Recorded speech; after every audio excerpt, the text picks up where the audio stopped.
What's going on, coaches? Hunter and Sher back for another Team Misfit tip. Today we're talking about the Sumo Deadlift, a lift we don't do all that often, but is a super valuable for developing strength, especially in some of the muscles of the lower half that we don't always necessarily use with a conventional deadlift or even like a squat. As far as the setup goes, obviously the sumo stance means the feet are going to be wide, the hands are actually going to be inside the knees. So Sherb's going to address the bar.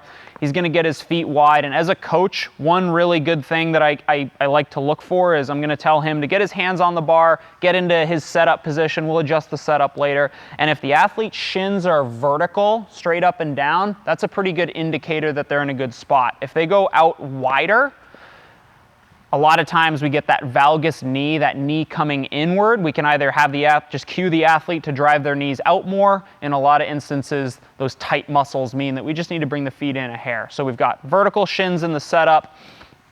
From here, we're looking for the athlete to grab the bar on the inside. Basically, their arms are straight down. So they don't want to bring your hands in a little bit, Sherb. So we've got those, if the hands are too close, the arms are kind of angled inward. Obviously too wide, that's not what we're doing. So we bring those hands, basically drop them straight down onto the bar. From there, this is the tricky part. We need to get the athlete to really pull themselves into tension, and they're going to need to drop their hips significantly lower than they're used to in a conventional deadlift. Why don't you lift your hips like you're going to do a conventional deadlift?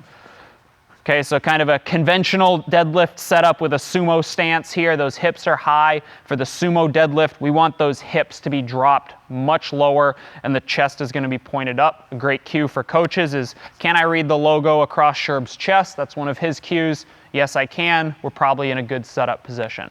So once we've got the feet in the right spot, we've got the athlete pulling their hips down, getting themselves really tight. What we need to think about now is driving through the feet into the floor. So cueing the athlete to press their feet into the floor rather than pulling the bar off the floor tends to help get their legs engaged a little bit more. So we get that set up, and whenever you're ready, drive.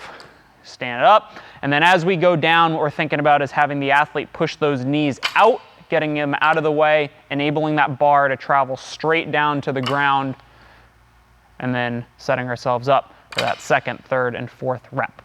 There you go, coaches. A couple tips on that sumo deadlift. We want athletes to get heavy, but we want them to do so safely, especially if they haven't practiced the movement in a long time.